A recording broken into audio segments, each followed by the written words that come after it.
Salut à tous, aujourd'hui on se retrouve pour un benchmark de la GTX 1050 Ti. Graphique entrée de gamme de 2017 à peu près.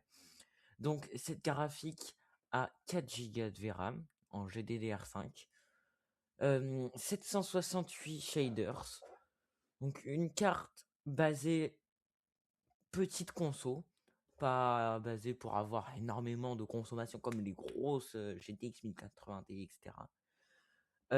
DirectX 12 supporté. On va direct commencer par un bench en DirectX 9 minimum. Donc qualité minimum et pas d'anti-aliasing.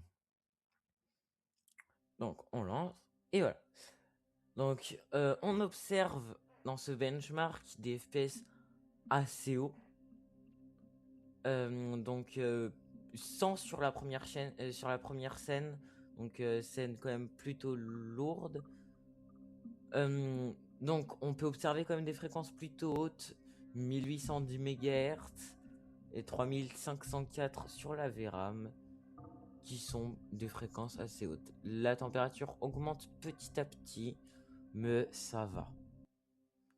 Alors, pour les résultats, FPS, 119 FPS en moyenne, un score de 3010, minimum 9,3 FPS et maximum 531.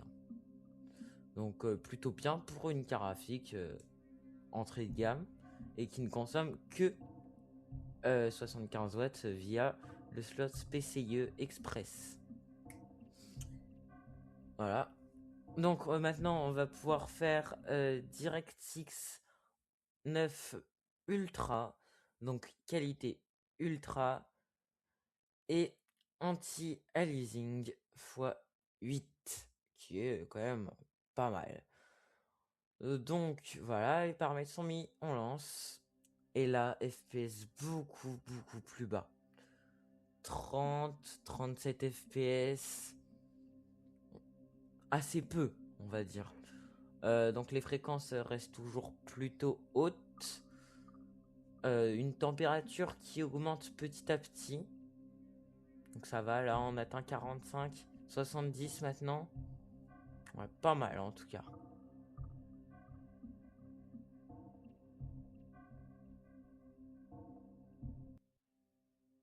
Voilà, les résultats. FPS 44 FPS en moyenne. Score 1131. Donc ce qui est vraiment pas mal en 1080p quand même. Pour une carte graphique, encore une fois, entrée de gamme. Donc minimum 8 FPS, maximum 88 FPS. Donc même en DirectX 9 Ultra, ça fait plus que dans notre précédente vidéo, les HD 520 en, DirectX 9 minimum.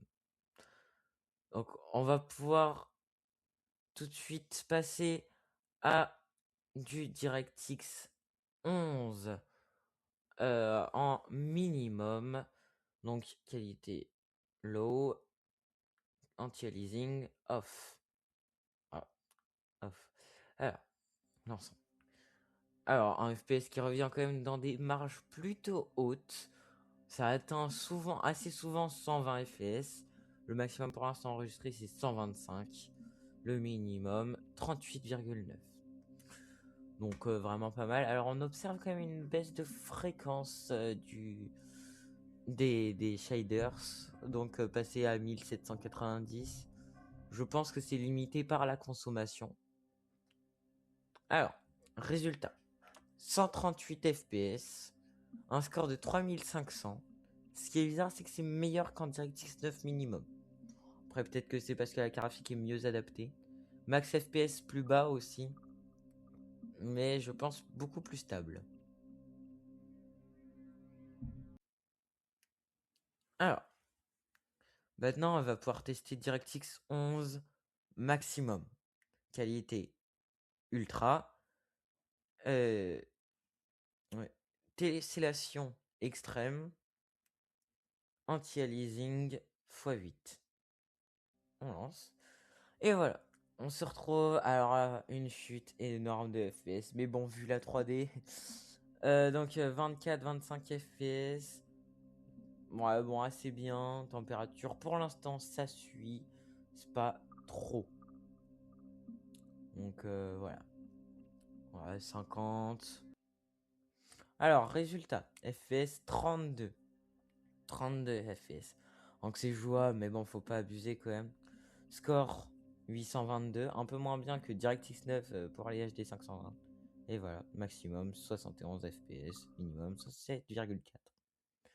On va tester OpenGL en ultra pour essayer de voir si OpenGL peut régler ces FPS assez bas.